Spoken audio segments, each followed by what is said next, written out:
بسم اللہ الرحمن الرحیم۔ کچھ دن پہلے کی بات ہے، میں محلے کی ایک دکان کے پاس سے گزر رہا تھا۔ ایک 14 سال کا بچہ ہاتھ میں سگریٹ پکڑے کسی شرابی کی طرح دھواں اڑا رہا تھا۔ پاس کھڑے ایک بابا جی جو ہمارے محلے کے قابل عزت بزرگ تھے، انہوں نے اس بچے کو سخت لہجے میں ڈانٹا، یہ کیا کر رہے ہو؟ بچہ بابا جی کی طرف دیکھ کر خاموش رہا۔ بابا جی آہستہ سے چلتے ہوئے بچے کے ہاتھ سے سگریٹ پکڑا اور توڑ دیا۔ بس ایسا کرنا تھا کہ بچہ بابا جی سے بدتمیزی کرنے لگا۔ بابا جی سمجھا رہے تھے، تم اپنی زندگی کیوں خراب کر رہے ہو؟ تیرے باپ کو پتہ چلا تو مارے گا۔ بچہ تھا کہ بدتمیزی کیے جا رہا تھا۔ بڈھے قبر میں تیری ٹانگیں ہیں، میرا 5 روپے کا سگریٹ توڑ دیا۔ زمین پہ بوجھ ہے تو، لنگڑا بڈھا۔ بابا جی کو نہ جانے کیا سوجی، اس بچے کو ایک تھپڑ لگا دیا۔ تھپڑ لگانا تھا کہ وہ بچہ روتا ہوا گھر گیا۔ بابا جی کا گھر وہیں ساتھ ہی تھا۔ میں دکان سے ضرورت کا سامان لے کر جب واپس آیا، دیکھا کہ اس بچے کا باپ بابا جی سے جھگڑ رہا تھا۔ تیری ہمت کیسے ہوئی بڈھے میرے پتر کو مارنے کی؟ بابا جی اپنی بات کہنا چاہتے تھے کہ تیرا بچہ سگریٹ پی رہا تھا، لیکن مجال ہے کہ اس کا باپ ایک بھی سن رہا ہو۔ مسلسل گالیاں دے رہا تھا بابا جی کو۔ میں نے اپنے بچے کو آج تک نہیں ڈانٹا، اور تو 2 ٹکے کا بڈھا میرے بچے کو کچھ کہے؟ چل معافی مانگ میرے بچے سے، میں سب دیکھ رہا تھا۔ بابا جی مسکرانے لگے۔ بابا جی کی بیٹی کچھ کہنے لگی۔ بابا جی نے خاموش رہنے کا کہا اور ہاتھ جوڑ کر بولا، بیٹا معاف کر دو۔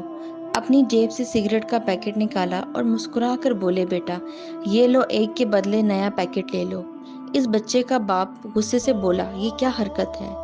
بابا جی مسکرائے اور چلے گئے۔ میں سوچ میں گم ہو گیا۔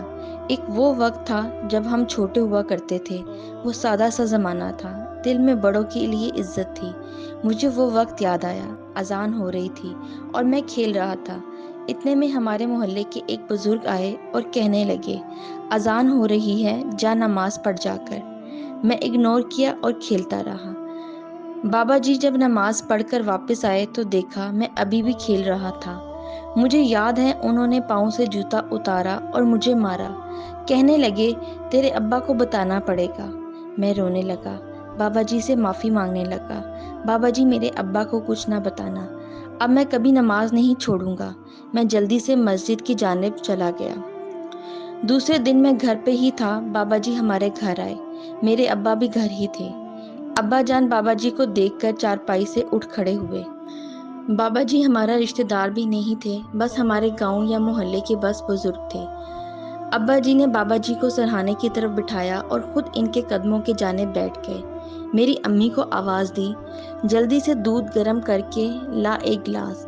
بابا جی میرے ابا سے کہنے لگے، تیرا پتر ماشاءاللہ اب جوان ہو رہا ہے، اس کی طرف توجہ دیا کر۔ ابا بولے، چاچا جی خیر ہے نا، کچھ غلط کیا اس نے؟ بابا جی مسکرائے، نہیں نہیں، بہت با ادب بچہ ہے، کل نماز نہیں پڑھنے گیا تھا، میں نے اسے ایک جوتا لگا دیا، سوچا کہیں اپنے پیو کو بتائے گا تو اس کا ابا ناراض ہو جائے گا کہ میرے بچے کو کیوں مارا۔ میرے ابا مسکرائے، چاچا جی آپ نے صرف ایک جوتا لگایا، آپ اس کو 100 جوتے مارتے، اگر وہ غلط تھا تو آپ ہمارے بڑے ہیں، آپ ہی تو ہمارے لیے اچھے فیصلے کرنے والے ہیں۔ بابا جی مسکرائے، اچھا اسے اب کچھ نہ پوچھنا نہ ماننا، اور اسے اسکول بھی بھیجا کر۔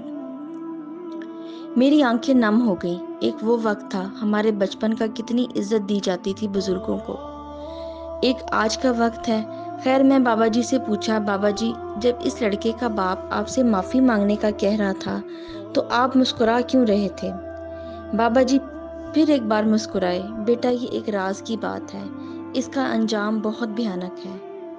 جب ماں باپ بچوں کے غلط کو غلط تسلیم نہیں کریں گے اور ہدایت دینے والے کو رسوا کریں گے تو پھر نسلیں حیوانیت میں پرورش پائیں گی، اور پھر معاشرے میں زانی، شرابی، چور اور جھوٹے منافق حیوان راج کریں گے، جس کی سچائی شاید میرے مرنے کے بعد تم لوگ دیکھ سکو۔